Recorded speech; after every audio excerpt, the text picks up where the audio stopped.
Hey guys, this is Andy with Get Your Wellies. Welcome back to the channel. This evening we're just going to take a quick look around the garden before our second really cold night. So join me, but as always, before you do that, why don't you get your wellies, meet me in the garden.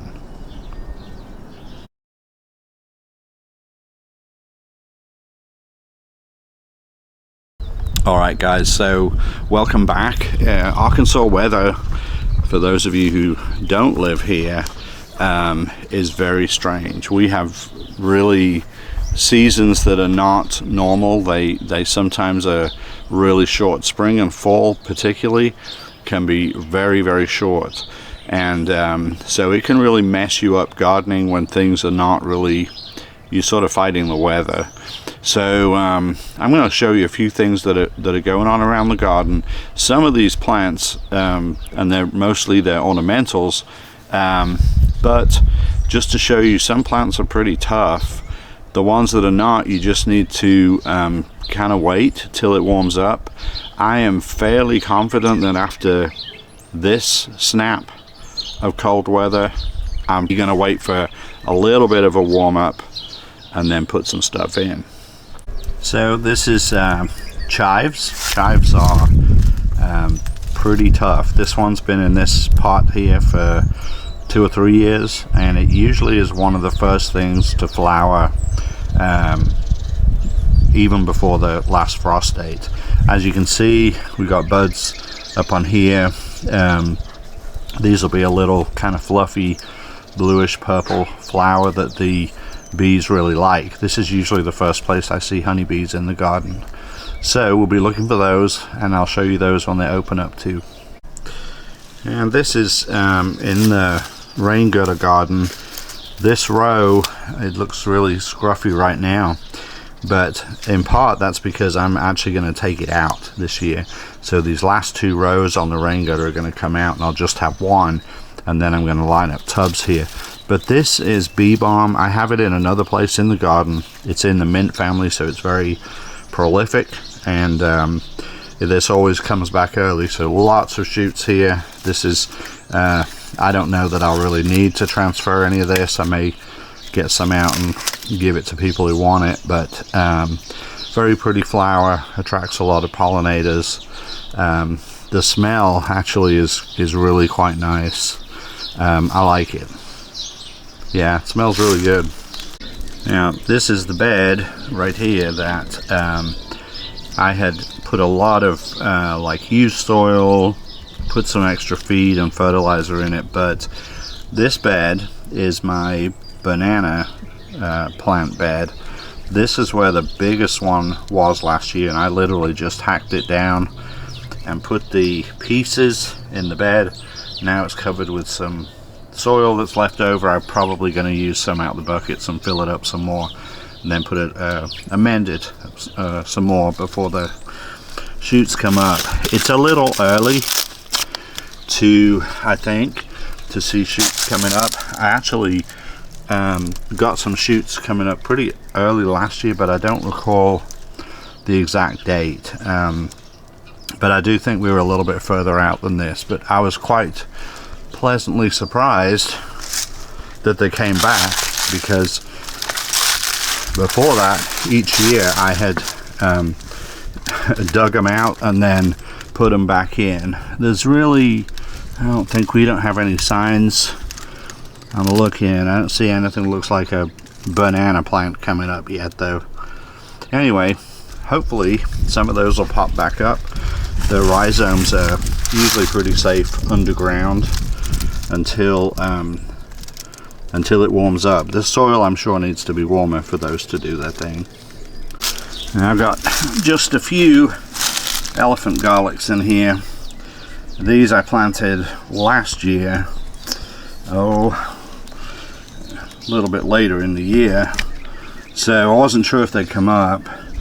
Several of them did, so we got 1, 2, 3, 4 here, no, 3 here, and then some more started coming up. Hopefully there'll be a few more. The space on the other side of these, kind of a long that trellis there, we'll be putting some kind of, probably just do cucumbers again there. I really have found that to be a pretty good place, and we'll grow it up from this side and let it extend over the top and come down on the other side. That seems to have worked quite well for the last at least 2 years on this trellis. So we have already enjoyed daffodils here, and this fence needs a little work still. This actually looks like we may have a little, yeah, this is probably just dark or something. I thought it was borage there for a second, but it actually doesn't really look like that, and this would be a bit early for that. Over here is the bee balm. This is the one in our big bed. So what I usually do over here is just do a light raking of these leaves off right after the cold has gone, and then what will come up where these daffodils were will be the black-eyed Susans. That's always a pretty display in my garden. I really have gotten to like those, and they probably spread up here a little bit. This is a miniature rose that I failed to prune, and when I noticed at the time that I should have done it, it had a lot of greenery going on. I really kind of hate to chop it back at this stage, so I'm gonna leave it, and I may do a heavy prune. The first time I prune, I may just make it heavier than I normally would. A lot of weeds in here, but this is also a good place to use that the scuttle hoe, back and forth hoe. It's got stirrup hoe, several names. I did a video on that. I can link that at the end if you might be interested. These are irises that my wife put in. Some of these blooms are spent, but there's a couple that still look pretty good, and there's some other things coming out. Some of these they're mixed in with some gladiolus, so I think we're going to see some of those. This part at the back all needs clearing out, and I need to decide what I want to do here. Now this is Clamat, another early bloomer. I have this one, and it's just kind of grown really well.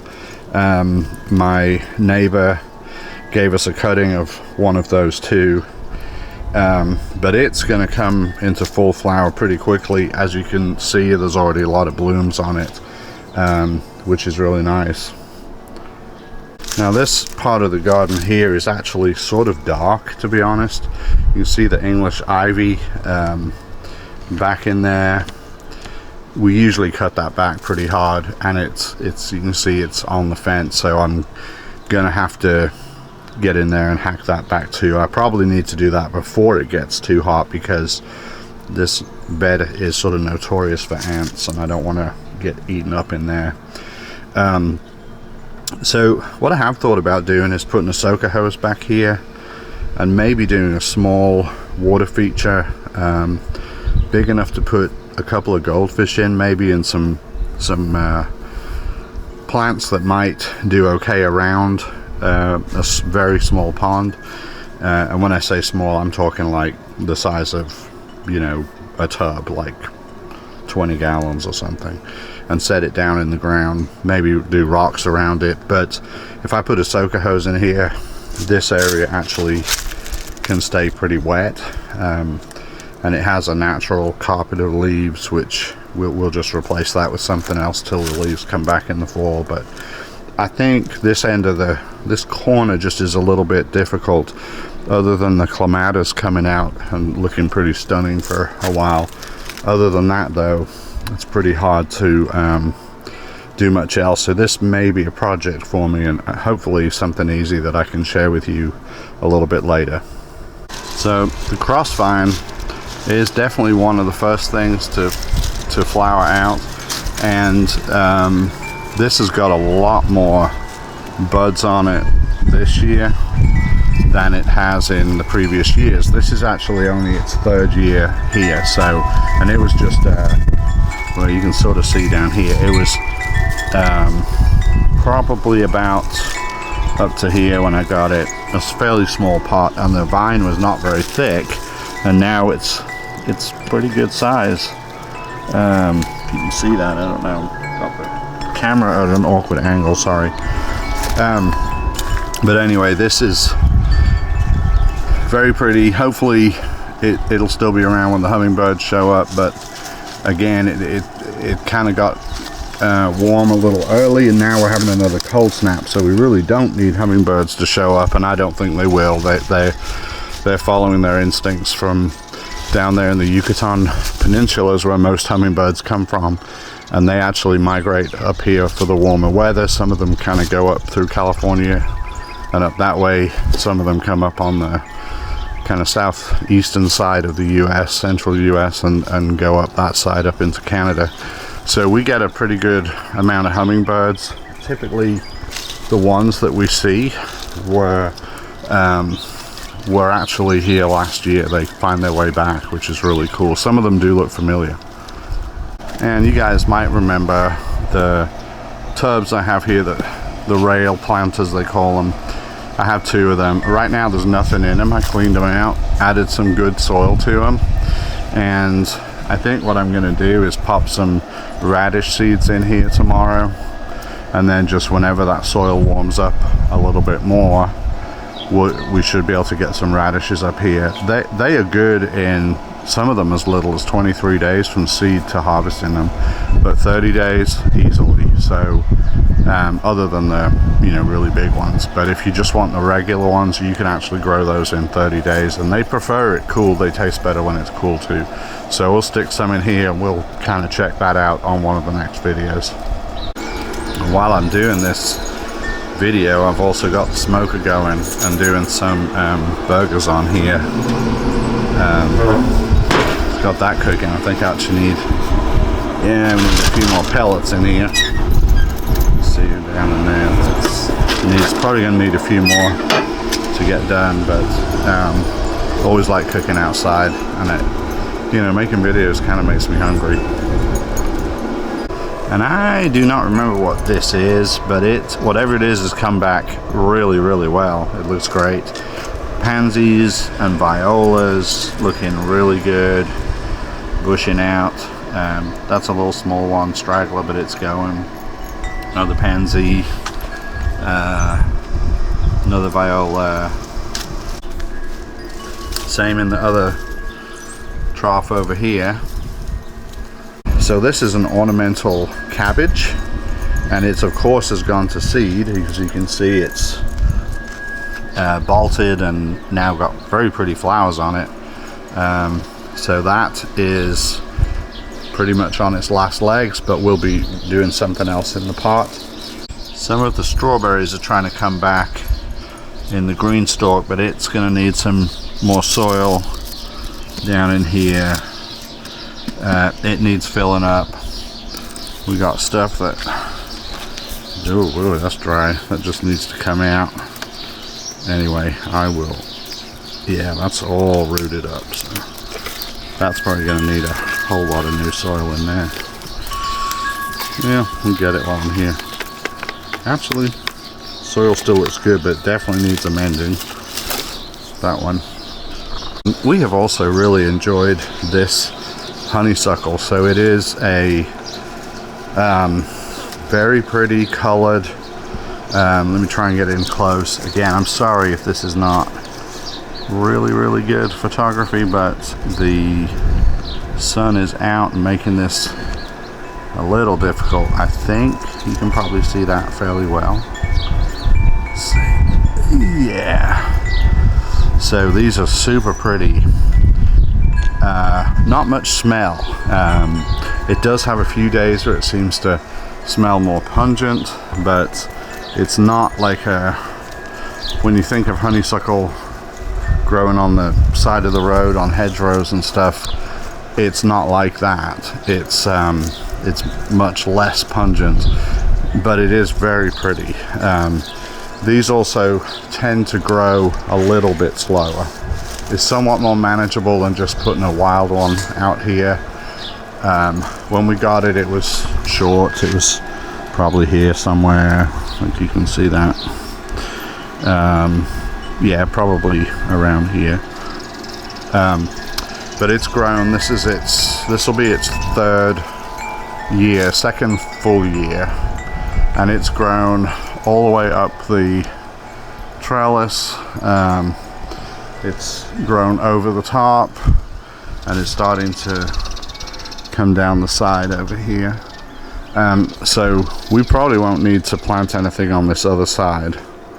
Well guys, I'm gonna check off for tonight, but just wanted you to kind of see what it looked like. As you can tell from a lot of the pictures, I still got quite a bit of work to do, and we're gonna let this cold weather pass. I've got seedlings in the house and some plants that need to go in. I've got peppers growing for a friend, so I've got a lot of things going on inside. Potato slips, sweet potato slips are doing really well, so there's going to be a lot to do. So I look forward to sharing that with you in the future, and I will on the next video. Join me then. So until then, bye now.